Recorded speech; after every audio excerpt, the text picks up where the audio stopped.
Hello, good evening. Thanks for being with us tonight. I'm Blake Berman. This is The Hill on NewsNation. Tonight, touring the devastation.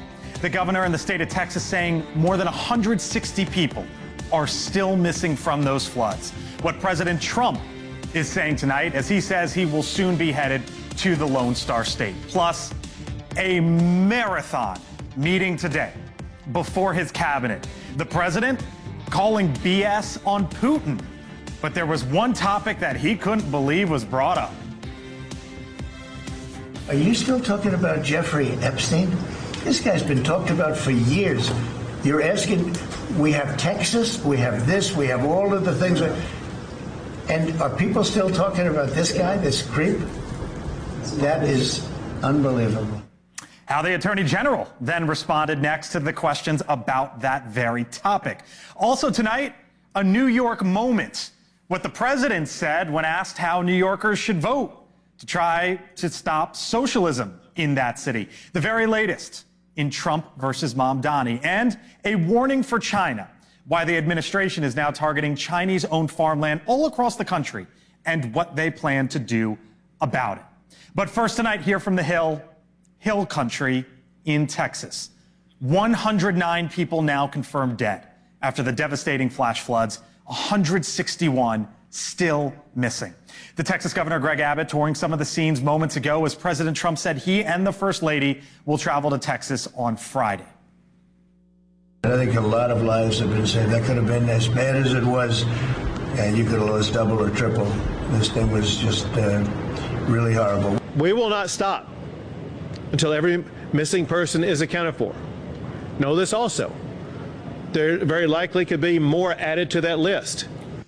Our Brian Enton live tonight in Kirk County, Texas, where the governor just held that press conference. We'll get to Brian in a moment, but we begin with our Xavier Walton live tonight in Hunt, Texas, with what he's seen there.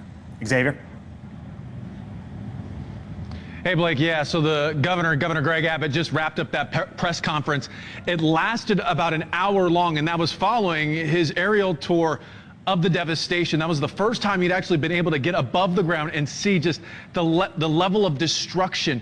He flew right over our heads. He went down to Camp Mystic. That's only about 5 miles away from where we are. Some of the big takeaways really from that press conference, still the death toll, which we know, sadly, it will continue to rise. But the number of missing people here in Kirk County, 161.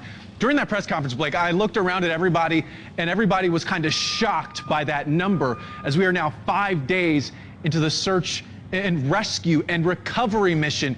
Now you certainly understand why search and rescue teams are still full force going in the area. I got a chance to ask the governor a question. Here it is. We deliver the right solutions. One thing the speaker just said that's worth emphasizing, and that is that for us to provide real solutions, we actually need to hear from the people who are the ones most affected. So my question, Blake, to the governor was, what about these people who are frustrated and believe that your solutions are too little too late? And that was his answer. Interesting enough, he was talking about the people. There's a really powerful moment towards the end of the hour-long press conference between a local woman in a pink shirt who has been going through it the last 5 days, and she was really just airing out her frustration, not only with how the response has been, but also how they've been interacting as well. At the end of all of it, the governor did have a moment with her. They hugged it out. I'll tell you what, Blake, there's a lot of raw emotion here, and that's what was on full display at this press conference. I can only imagine. Our Xavier Walton live tonight there in Texas. Xavier, thank you. The scenes across that state devastating. Since the flooding began, there have been more than 850 high water rescues. People found stranded in the middle of the flooding with no way out. Just like this drone footage that you see there. A person waving for help from his Suburban. Another person spotted holding a child up near a tree. Rescuers saving them. You can also see a basketball hoop that's halfway covered by water. For reference, a standard hoop, of course, 10 feet tall. People's homes and vehicles, though, completely destroyed as the floodwaters began to recede. Survivors still trying to comprehend what they experienced. I can't believe the house is here. I called my husband, he works in Austin, and immediately said, it's gone. It's all gone. I watched the car go. The house is moving. I couldn't believe that it was still here, and we were able to get little things. Our Brian Enton live in Kerr County tonight along the Guadalupe River, where rescue crews are still searching. Brian?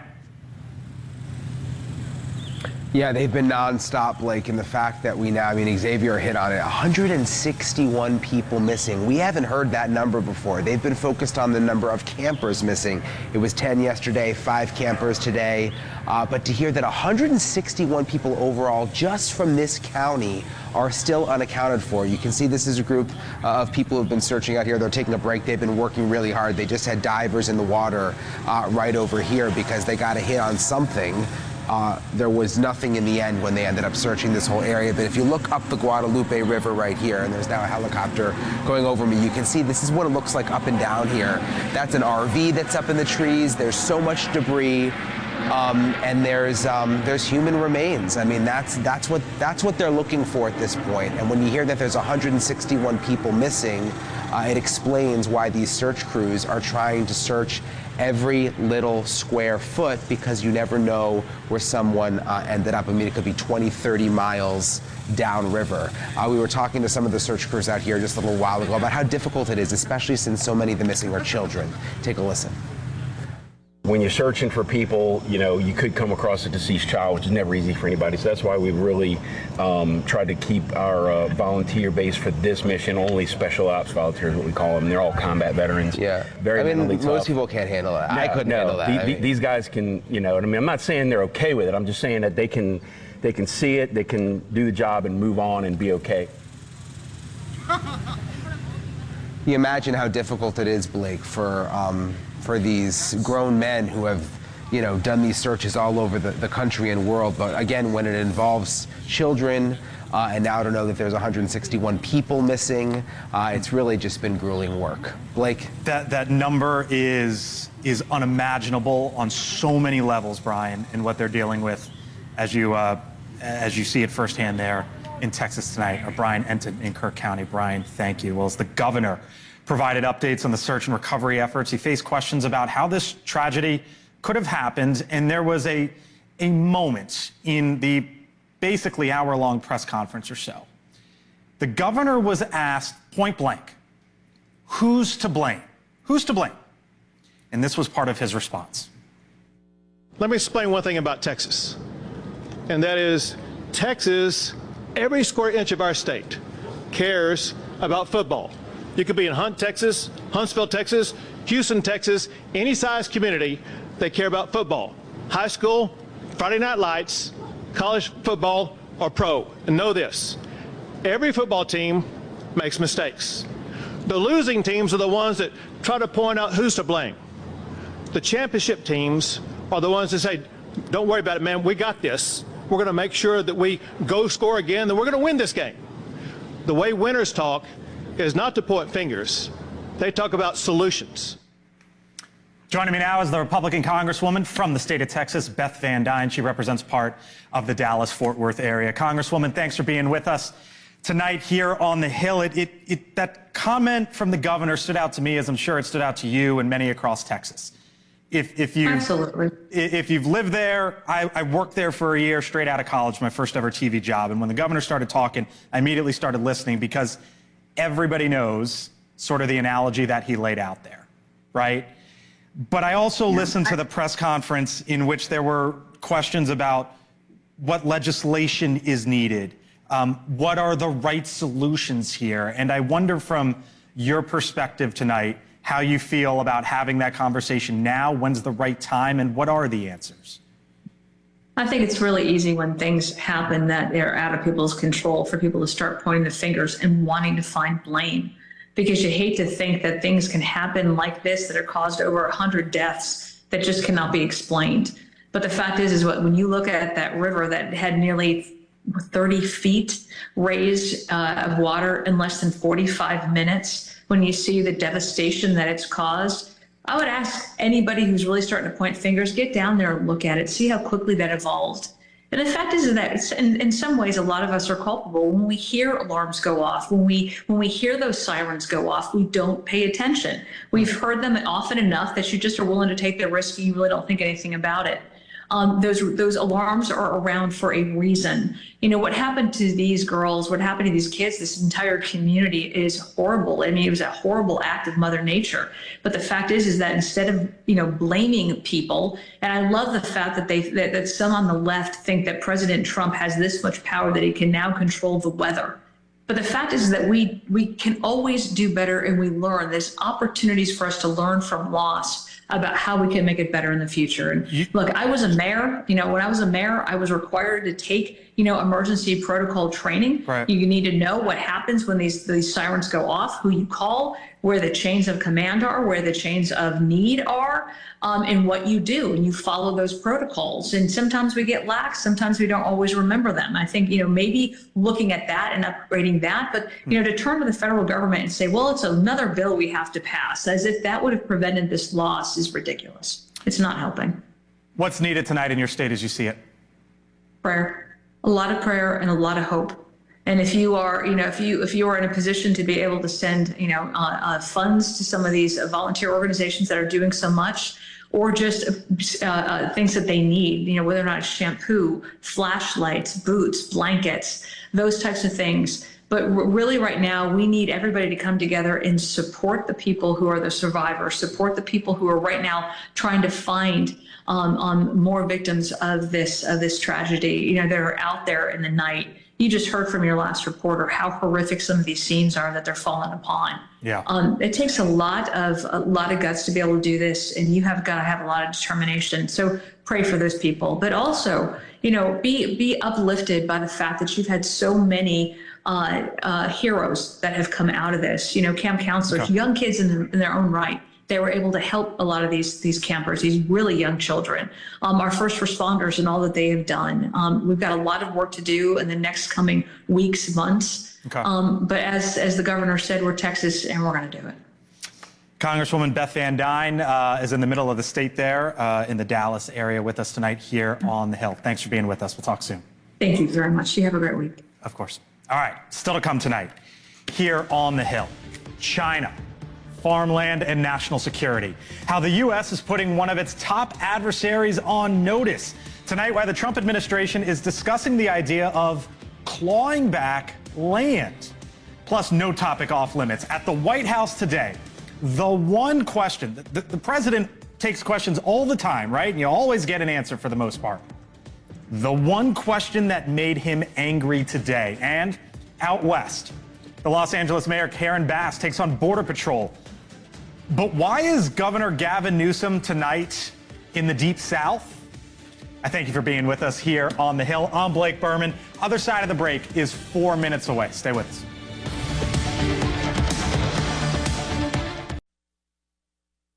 To the Hill on NewsNation, the Trump administration cracking down on what it's calling a massive national security issue, potentially threatening America's food supply, one of the implications at least. The Agriculture Secretary, Brooke Rollins, announcing today a plan to ban China from purchasing farmland here in the United States. A little while later, she put the issue front and center on the president's plate today at the cabinet meeting. Obviously, the Chinese owning of farmland in our country is a massive national security issue. The states have begun taking a leadership role to ban the purchasing of China farmland. Obviously, Congress needs to step up and catch up, and we're going to be working alongside of them as well. This is that map you saw the secretary there holding up in the cabinet meeting. This is the map that she was referencing. It shows Chinese-owned farmland near 17 U.S. military bases, raising concerns that the Chinese government could be spying on our country without having to do much, really, from its own backyard. All told, the U.S. Department of Agriculture says that China owns some 265,000 acres of farmland, spanning across more than half of the states in this country. The president, however, suggested that, at least when it comes to the U.S. and China relationship, he's on good footing with Xi Jinping. I do want to say that I think we have had a really good relationship with China lately, and we're getting along with them very well. They've been very fair on our trade deal. With all of that being said, and I understand what you're saying, but I think we're getting along with China very well. Joining us now here on the Hill, the Democratic congressman from the state of Arizona, Greg Stanton, who is on the China Select Committee. Arizona, by the way, one of those states with Chinese-owned farmland. Congressman, always nice to see you, sir. Thanks for being with us. The issue of China, it's one of the rarities in this town, you know it, that actually brings Democrats and Republicans together. And with this announcement today, I wonder from your perch on the committee there, looking after China or over China, if you think the administration got this right.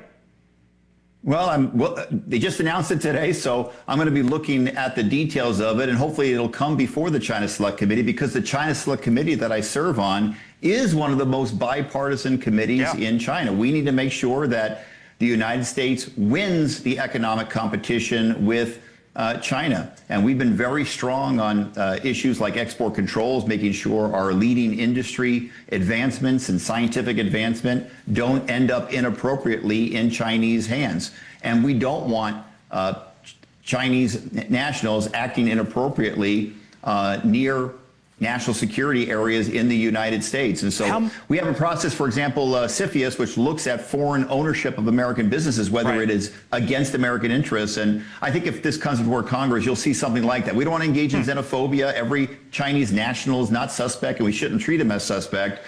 But we should have a process to determine if something is problematic. Yes, of course, the United States has a right to make sure that inappropriate activity is not happening near military bases. There was the idea, or at least the concept, of clawing back some land. Here was the Ag Secretary Brooke Rollins earlier today. I want to get your reaction on the other side. At the federal government level, working to do everything within our ability, including presidential authorities, to claw back what has already been purchased by China and other foreign adversaries. I know you said, and you're right, that this obviously just came today from the Department of Agriculture, but the issue has been around, as you also know, for quite some time. What about this concept, Congressman, of clawing back land, and is that feasible? Yes. The United States has every right, if someone has purchased land and we are to determine that they are a danger to the United States national interest, the United States government has every right to claw that back. There may be an issue about whether or not there has to be any kind of payment for that, but the ability of the government to acquire land from someone who is engaging in nefarious activities against the United States national interests, of course we should have that right.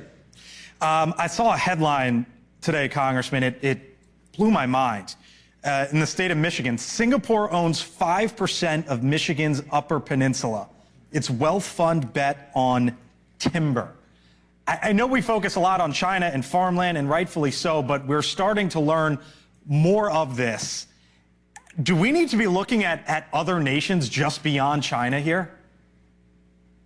Well, first off, Singapore is not an adversarial nation. In fact, Singapore has a very totally good totally different, right? Which is why I bring it up. With the United States. Sure, we need to look at what's in the best interest of the United States of America, but we are an international economy, and we don't want to engage in policies which puts up walls so that the United States cannot actively trade and do business with countries around the world. Just as we want vigorous U.S. investment across the globe, it is often in the best interest of the United States to have foreign direct investment. In my community, we have the largest foreign direct investment in the entire country. The Taiwanese semiconductor company is investing $160 billion in semiconductor manufacturing. In fact, that's been much ballyhooed by the Trump administration. It's ballyhooed by both sides of the aisle because it's such a positive thing for the United States economy. So we got to balance this out. We want vigorous investment if it creates jobs here in the United States. We want to make sure we create opportunities for American investors worldwide, and we don't want to create walls that wall off investment going both ways. By the way, I would note on the issue of Chinese farmland, 265,000 acres, according to the Ag Department. That is a third of the state of Rhode Island and 6 times the size of Washington, D.C., just for a little context. Greg Stanton is on the China Select Committee with us tonight here on the Hill. Thank you, sir. Thank you. Of course. Still much more ahead tonight here on the Hill. This was fascinating. Over the course of basically 2 hours today, President Trump, with his cabinet, in the White House today, and this came before him. We have Texas, we have this, we have all of the things. And are people still talking about this guy, this creep? Jeffrey Epstein, the comment that had the president a little upset, and what he had to say as well about Vladimir Putin. We are live from the White House. Mick Mulvaney, Dan Cannon, and next as well when the Hill returns.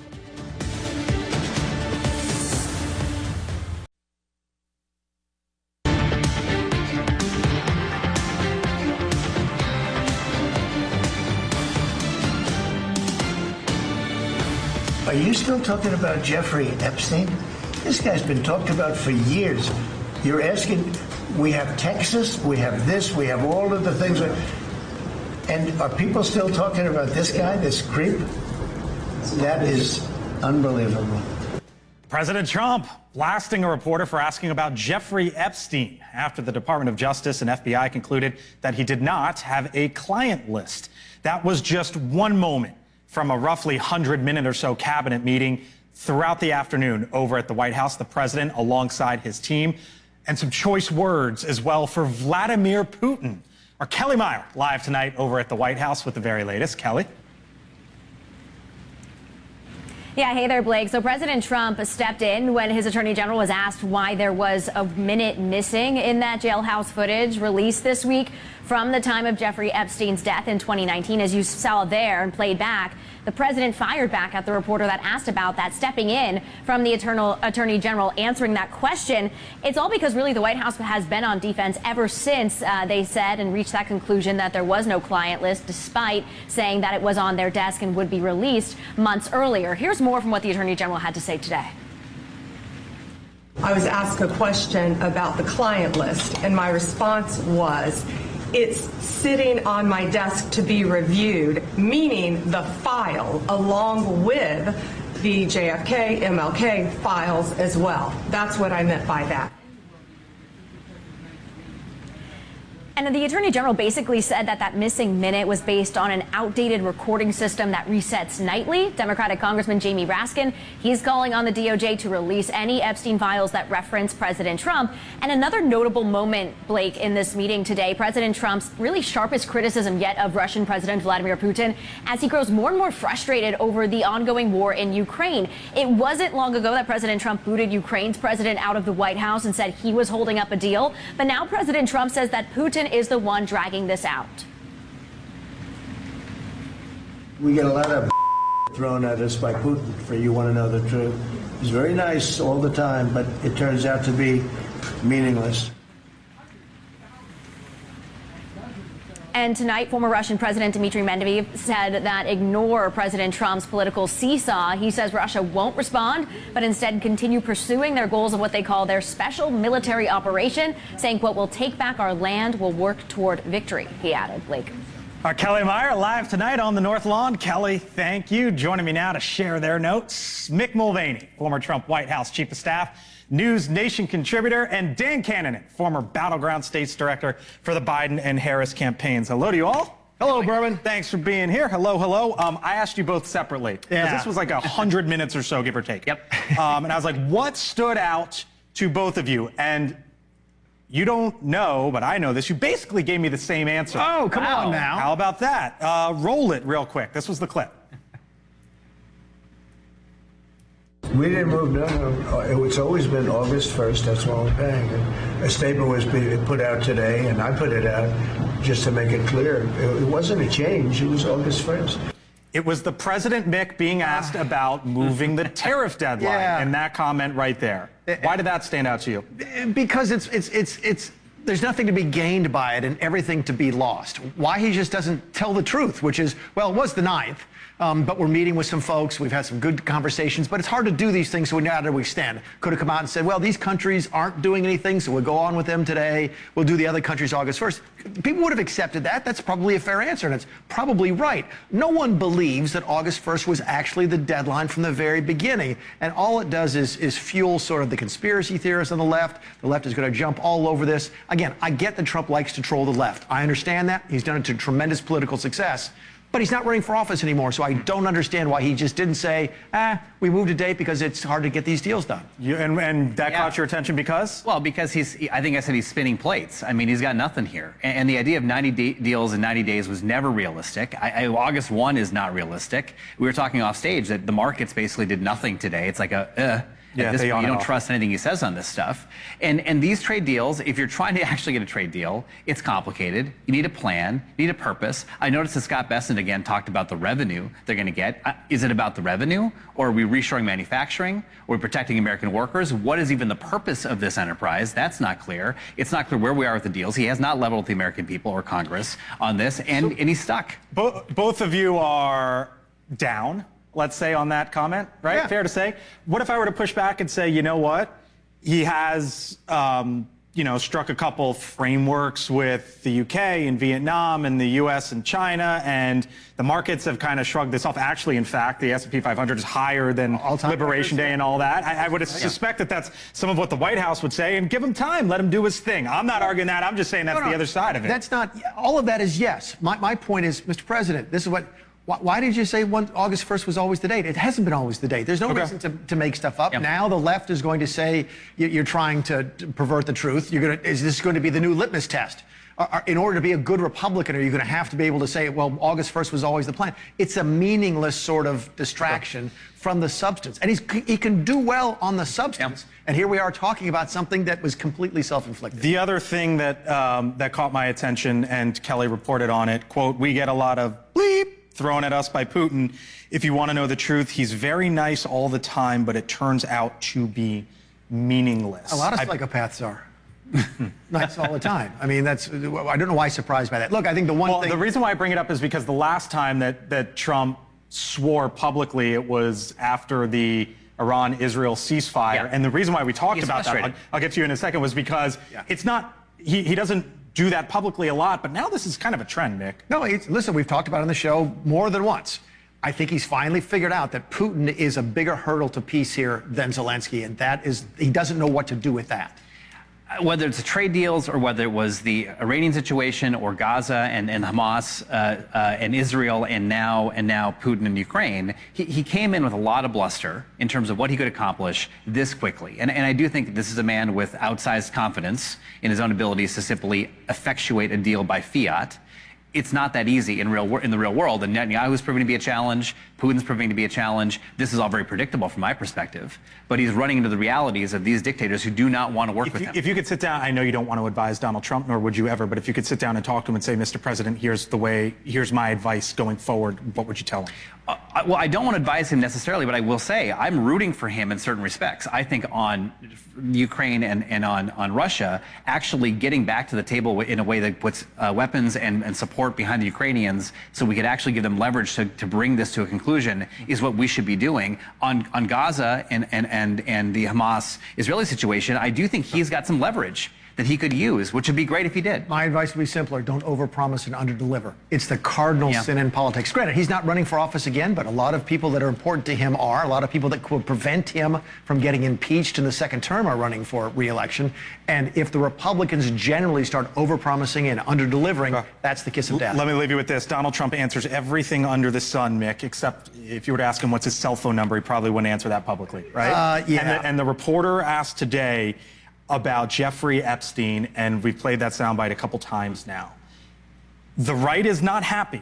The right is not settled with how this was all handled and, quote unquote, is ended at this point in time.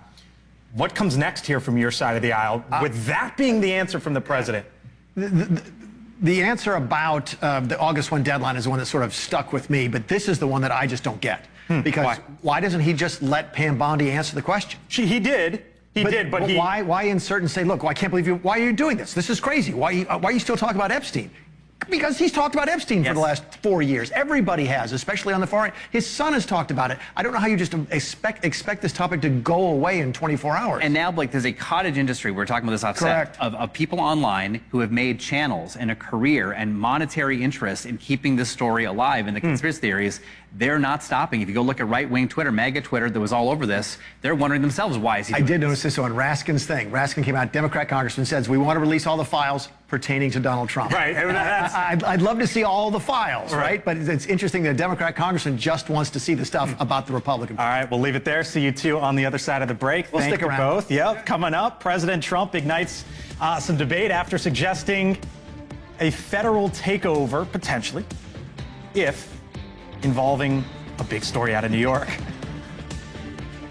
We're thinking about doing it, to be honest with you. We want a capital that's run flawlessly, and it wouldn't be hard for us to do it. The genesis of that question was about Zohran Mamdani, what else the president had to say about him today. And on the other side of the country, a showdown between the Los Angeles mayor and Customs and Border Protection. And how about this question tonight, which we'll take up on the other side? Where is Gavin Newsom and why is he there?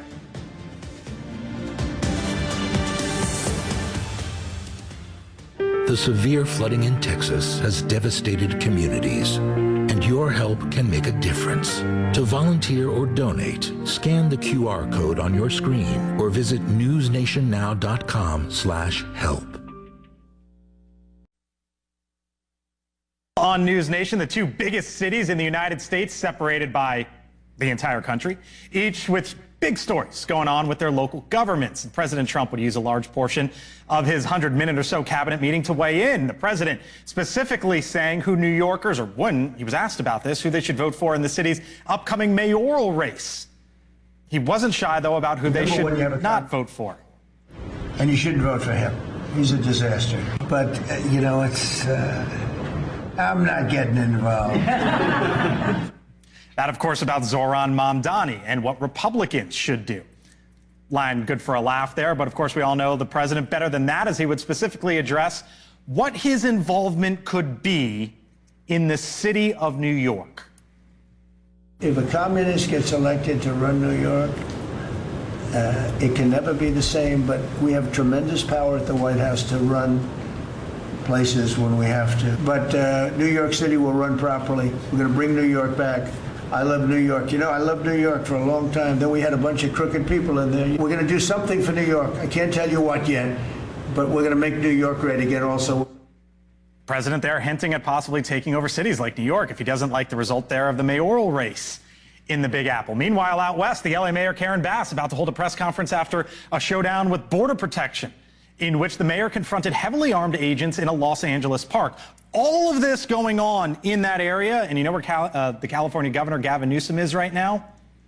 In South Carolina. Presidential ambitions. Full panel here with me now. Once again with me, Mick Mulvaney, former Trump White House Chief of Staff. Yemisi Egbawali is a Democratic strategist. Dan Cannonen back with us from the other side of the break. And T.W. Origi is a former communications aide to Republican Senator Lindsey Graham. Hello to you all. Thanks for being here. I'm going to start with the right side of the table. If Mamdani wins, you want the President of the United States jumping in to run a city?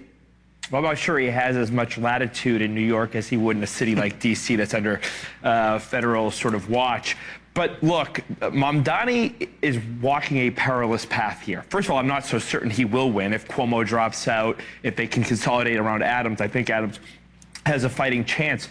But these pie-in-the-sky plans that Mamdani is putting forward rely on not only federal funds, but also state funds, funds that he has no way of achieving. For example, free buses. He needs to raise taxes in his proposed raise taxes. Well, funny thing about that is he has no power to raise taxes. He's going to use certain federal grants to fund other programs. But should Trump jump in at that point?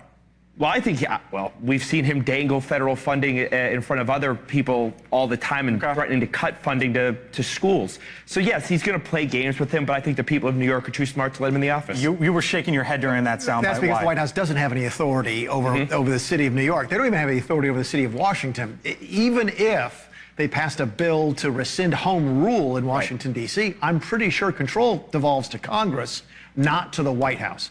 But what Trump is really saying is, keep in mind, he's from New York. He's going to take this race very personally because he cares a lot about the city. And what he's really saying is, if that guy wins, I'm going to do everything I can to try and make his life miserable. That means withholding federal funds, doing whatever, taking him to court. But I do not envision, I'm looking at Dan Cannon, please tell me I'm right about this, that he's going to invade the city of New York and instill himself as the mayor. I just don't see that happen. I certainly hope that's not where he's headed, Mick, but I think we talked about this in the break again, but he has been provocative in his rhetoric, whether it's with LA, whether it's with New York, whether it's with other countries and other governors, on both withholding federal funds or taking over in ways that he clearly cannot do under the law. However, I will say this, and I'm not being hyperbolic here, I don't think a takeover is imminent, but around him in the first term, guys like Mick Mulvaney and other serious people would tell him, hey, sir, I know you want to go here, but you can't go there this way, you got to go this way. This is the legal route to do what you're trying to do. Those folks don't exist around him in the same way. And I think the question for us all to watch is, does he cross the line that he simply should not cross? Does he actually direct ICE to do something they should not do with Karen Bass or with Mamdani or somebody else? So speaking of... I think it's clear that I don't think he's done anything illegal with ICE yet. Do you agree with that? What's happening in California, at least there's been no court that's come in and said it's been illegal, correct? I think it's an open question. Okay. So speaking of border protection, I saw Karen Bass, the mayor of Los Angeles, go there in front of those Border Patrol agents who are simply doing their job. We know one of the lessons of the 2024 election was Democrats were wrong on the messaging with the border and immigration. Do you want that to be the image of Karen Bass and the Democratic Party right now? I think Democrats want their leaders to do something, anything beyond send a tweet. Look, those people rolled into a park with armored vehicles. There were kids in that park. And my question is, what was the result of that? Who was arrested? What was the purpose and the messaging behind that? I think going into communities and neighborhoods and creating a culture of fear isn't helpful to the Trump administration. There are ways to go about conducting immigration reform, and this simply wasn't one of them. Can I ask a quick question? Because you said something fascinating, which is Democrats want somebody to fight, right? Is that the main core, the body of the Democrat Party, or is it the sort of the activists? We have the same issue with Republicans. We wanted Republicans to fight against Obamacare and all that kind of stuff. Is it really the broadly based Democrat Party that wants people to fight against Trump, or is it just the activists who make a big deal on social media? I do think it is the main core, but I think just the extremists, then you end up with it's a different definition of what fight is, right? I think for like Democrats in just regular communities and not like in downtown LA, you don't want to see people arrested when they're dropping their kids off. You don't want to see people arrested when they're going to their court hearings. You want to see people who are following the law, who have jobs that are. I'm gonna get to you in a second, but I want to along that lines tee up the fourth soundbite here. And speaking of California and the issue, roll it. California, we're on the receiving end of most of the assault on Trump and Trumpism. After all, I live in the most diverse state, not just the largest state. Majority minority state. 27% of our state is foreign born. He was in South Carolina today. You used to work for Lindsey Graham. You know that area well. You obviously, that's Mr. South Carolina here, but I'm going to start with you. Yeah. On Newsom in South Carolina today, what's the play there? I mean, this is obviously a 2028 springboard. Yes, of course. I think, as you guys were just mentioning, I do think the energy in the Democratic Party is a very anti-ICE, anti-immigration enforcement message. My problem is this, and this is the bigger problem with Democrats. I'll give them free advice. They always take something that has somewhat of broad approval, like you mentioned. People don't like to see people who are innocent, who are here legally, be caught up in the ICE raids. Okay, fine. But what they've done is they've expanded that now to threats and active threats against ICE agents and the men and women of law enforcement doing their jobs to uphold the law that Joe Biden didn't uphold for 4 years. I got to run, but give me 10 seconds of my point is that everybody in that room is a Democrat. Those are not majority makers. Those are not swing voters. And it is the energy in the Democrat Party against Donald Trump just in those hardcore people, or is it broader? I think it's just hardcore. South Carolina is a signal state. It's a great way to talk about ground game for America. Okay. All right. I got to run. I'll leave it there. Thank you all. Appreciate it. Thanks, still to come. Of course. Other side of the break. Fascinating story involving Marco Rubio. I think this was one of the biggest stories of the day. Mick and TW are nodding yes. Elizabeth Vargas reports coming up in 6 minutes or 7 minutes away. She continues our NewsNation coverage of the horrible scenes in Texas. That's 7 minutes away. My take, other side of the break. What happened to the Secretary of State and why you should be paying attention.